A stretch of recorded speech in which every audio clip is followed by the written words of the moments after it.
Джеймс Кинг сидел в кожаном кресле на верхнем этаже стеклянного пентхауса в центре Чикаго. За огромными окнами вечерний город мерцал тысячами огней, словно ожившая карта, наполненная жизнью и тайнами. В руке он держал бокал элитного бурбона, но не делал ни глотка, его внимание было приковано к экрану ноутбука. На экране показывалась камера с задней двери здания. В 20 часов 15 минут вышла Эмили, хрупкая девушка в простой форме уборщицы, накинутая сверху неприметная куртка. Она быстро оглянулась и покинула территорию. Обычно она не привлекала внимания, говорила тихо и избегала встреч взглядом, но что-то в ее поведении заставило Джеймса напрячься. Он, привыкший видеть ложь и угрозы в людях, почувствовал либо скрытую правду, либо впервые ошибся в своем суждении. Не подавая виду, он позвал водителя и попросил осторожно проследить за девушкой. Через 20 минут роскошный лимузин двигался по мокрым улицам старого квартала, где между облупившимися домами шла Эмили. Она шла уверенно, словно торопилась к чему-то важному.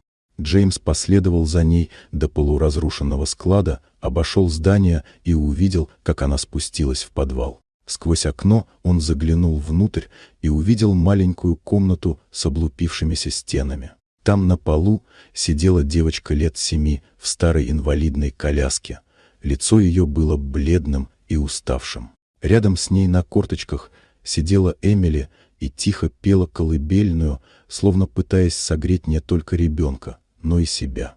В этот момент все в Джеймсе изменилось. Вся его жизнь с ее бизнесом, деньгами и властью вдруг показалась пустой и бессмысленной. Перед глазами возникли воспоминания о собственной матери, которая работала не покладая рук, чтобы дать ему образование, и о том, как он уехал в Нью-Йорк, стремясь к успеху, забыв о самом главном.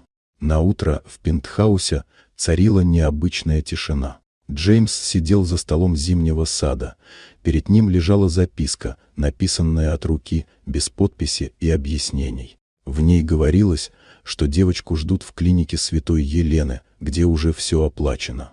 Вместе с письмом была пластиковая карта и контакты врача. Эмили пришла в офис как обычно, спокойно и скромно. Она не заметила, как охранник, обычно не обращавший на нее внимания, впервые сказал ей «доброе утро». На ее рабочем столе лежал конверт. Прочитав письмо, она осталась сидеть на полу, дрожа от смеси страха и надежды. Никто никогда не сделал для нее ничего подобного, и она не могла поверить, что это правда. Спустя 2 дня Эмили стояла в коридоре частной клиники, держась за руку дочери, той самой девочки. Маша уже не была прикована к коляске. Врачи говорили о шансах на выздоровление и светлом будущем. Все казалось невероятным.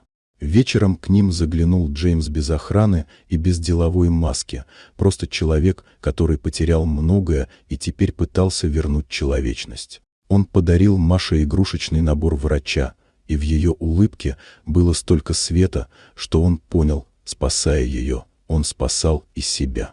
С тех пор Джеймс стал приходить все чаще. Он слушал истории, смеялся над детскими вопросами, приносил книги и вместе с Эмили мечтал о будущем, в котором боль уступит место надежде. Он больше не был только бизнесменом, он стал человеком, способным любить и помогать. Вот такая удивительная история.